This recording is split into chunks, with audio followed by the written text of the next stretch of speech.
Ayan, for today's vlog guys, magpapalit tayo ng water pump ng ayan guys, ito yung papalitan natin, water pump ng Chevrolet Camaro. Ayan siya. Ayan guys, yan yung papalitan natin, water pump. Ayan guys, sa mga bago lang po sa aking channel, huwag kalimutang mag-like at mag-subscribe. Burns Mechanic Vlog.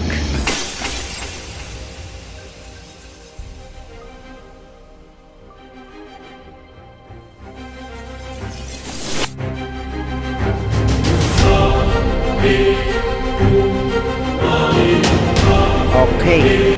Ayan guys, wala pa yung kanyang water pump. So inaantay natin yung kanyang water pump.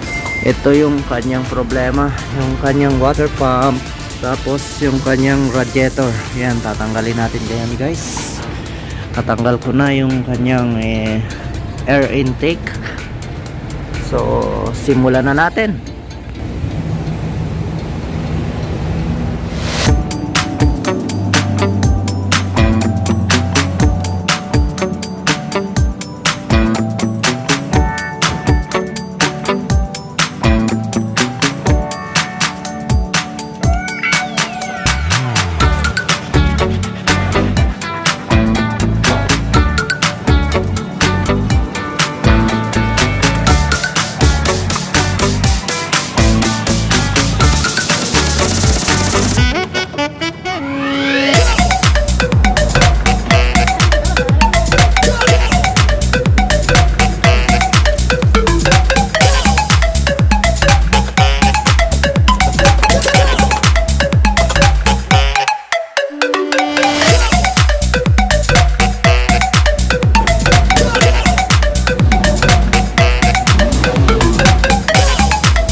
Guys, yan yung ating water pump guys. Nandito yung water pump.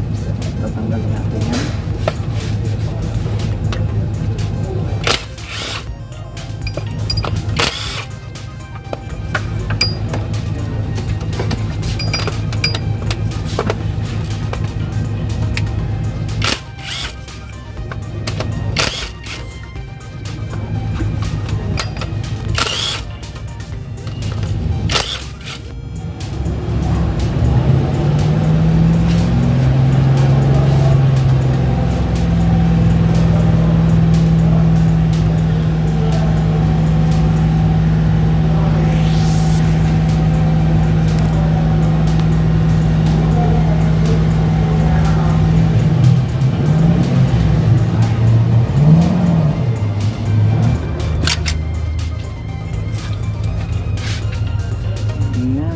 Ito yung kanyang water pump guys.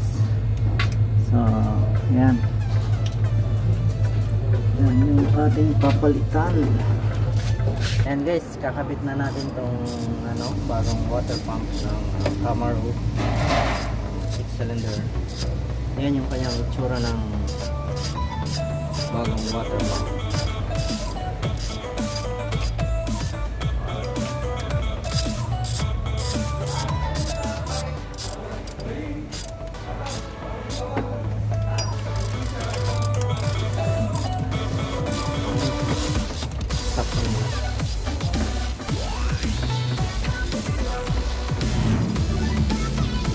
Yan guys, kailangan natin lagyan to ng silicone kasi medyo luma na yung kanyang adapter.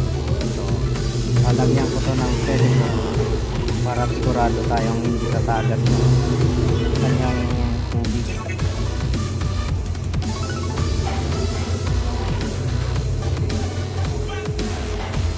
Light lang lalagyan natin na silicone para hindi masyado madumiting na, no? Panigurado lang to guys na hindi siya maglilip kasi iiwasan natin yung mga back job na trabaho.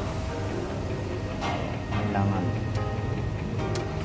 sigurado tayo sa ating kakabit. Pinalitan ko naman siya ng bagong o-ring. Kaso yung kanyang hindi naman lahat siya bago. Pag bago yung ano mo, lahat, hindi na kailangan lagyan ng dito siya nakakabit.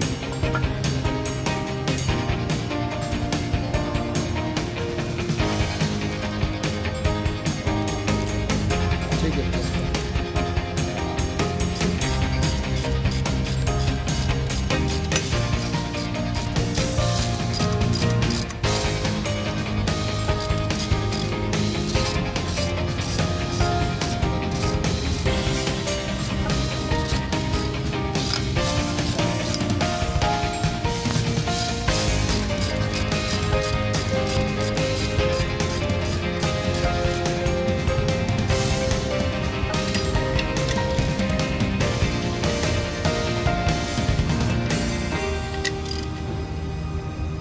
Cut!